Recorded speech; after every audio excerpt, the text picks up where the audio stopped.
This topic is about how to use BS law to find out and calculating the B field. We know that the current creates B field, and if we have a wire carrying current, we can consider the wire is composed of many small current elements, and each of them is tiny bit as long as ds, and ds is an infinite short small segment. And then each small segment of current ds is going to create a small amount of contribution for dB, which is proportional to the current value. It's proportional to a constant mu0, and reversely proportional to r square. And this r square is the distance from the current source element to your observation point. That distance is the r. And more importantly, as we can see that the direction of the B field created by such current is a little bit complicated. Recall when we have a small amount of dq, it's going to create an E field. And the E field is either going to be along the direction pushing away from the dq or pointing toward the dq, depending on whether this q is positive or negative.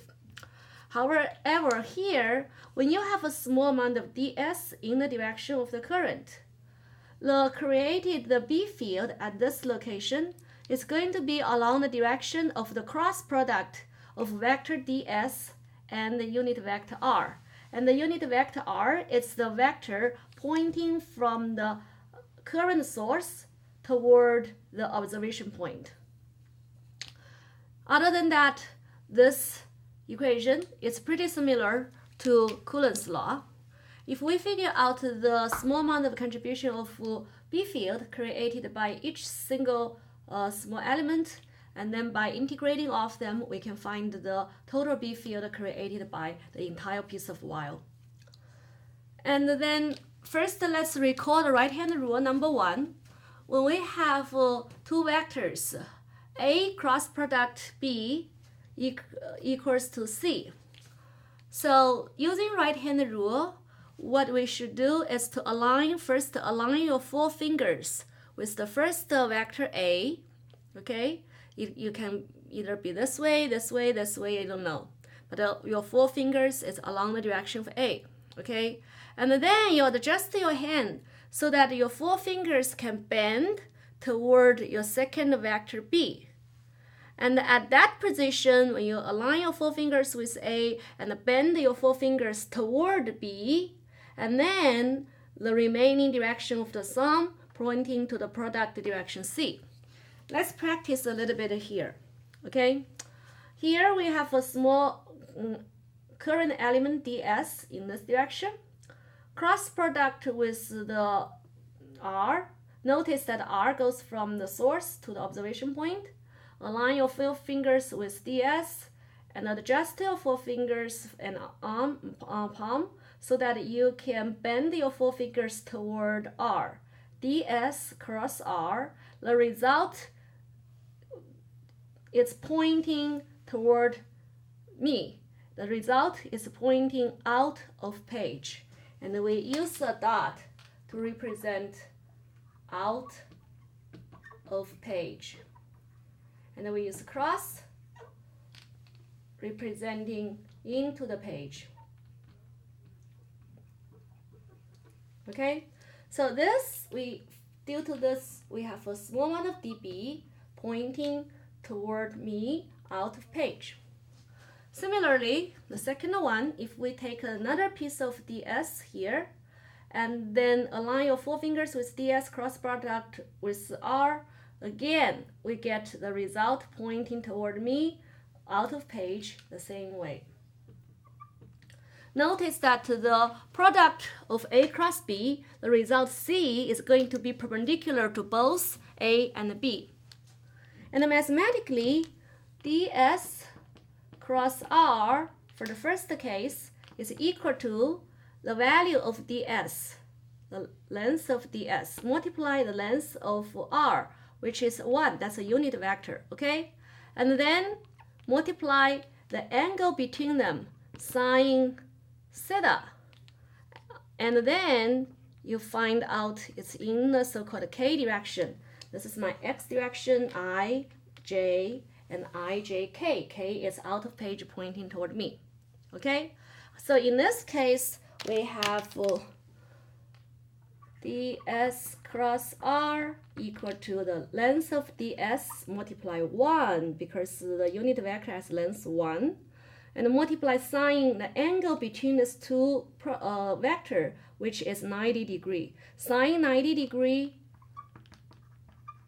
is 1, and then that's in the k direction, which is equal to ds, small element ds, in the k direction for the first case.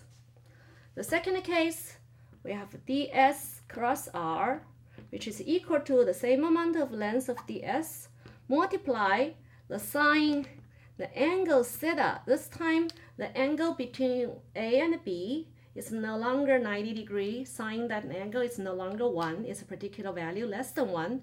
That multiply the unit vector in the k direction. Notice that if you have a cross product on one end, the other end of the equation, you should have a vector. Okay? And then if you go further and further away, when this angle gets smaller and smaller, the contribution gets weaker and weaker. Now let's look at a second example. In this case, we have a ring which provides a magnetic field because we have a current going inside the ring like this way. Okay, so this part is inside the page, and this part is outside the page. Okay, this way. And then we can again cut the current into small pieces of ds, ds, ds, ds, ds, ds. And then the small amount of ds cross r, in this case, notice that the r is a vector pointing from the element to the observation point. The observation point is along the center axis of this ring. So this vector or this direction form an edge is on the side of a nice looking cone. As a result, the angle between them is 90 degrees. Okay, so now in this case, ds cross r is equal to the length of ds multiply 1 multiply sine 90, which is again 1, and multiply a particular direction. Using right hand rule, 4 fingers along ds, and then bend your 4 fingers toward r, and then the result direction is that direction.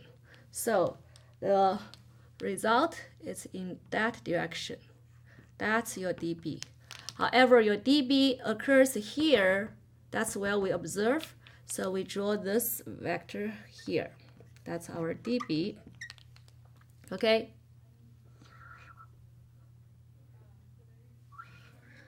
So we can have another one at the bottom like this. ds cross r gives you something along this direction perpendicular to these two vectors. So the bottom one, you have another dB like that. Okay, and they should have the same strength.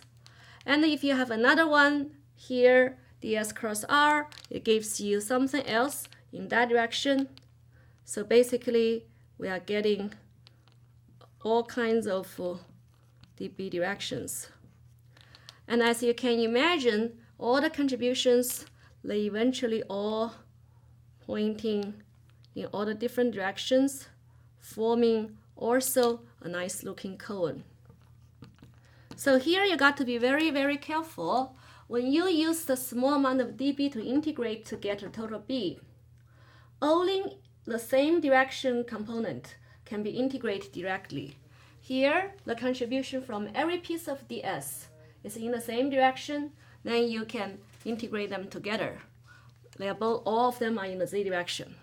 Here, all the dBs are in different directions. You cannot integrate them until you consider the component. For example, you can figure out dB is in this direction, and it has x direction component, which is dB x pointing to your right, to your left, and that's your dbx.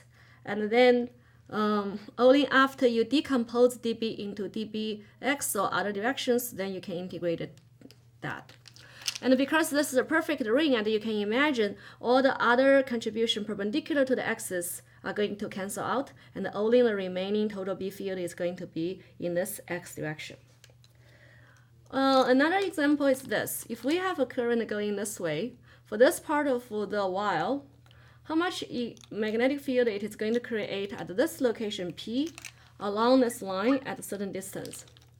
Now you can see, as long as you take any small segment of ds along this line, ds is going to be in the same direction as the unit vector r pointing from the source element to the observation point. When the angle between them is 0 degree, when two vectors are parallel to each other or anti-parallel to each other, if ds is in this way and your r is this way, in both cases, sine 0 or sine 180 degree give you 0. So the ds cross r in this case equals to ds multiply 1 multiply sine 0, which is equal to 0. Okay? And this explains that such a current or such piece of wire is going to create no B field along the direction of the current. Any location where you are along this line, you get 0 B field. Okay? And here, when you have a current going this way, to all the location to the left of it, you receive B field out of page. So here, everything you receive B field out of page. And if you consider another location here, P, okay, and your ds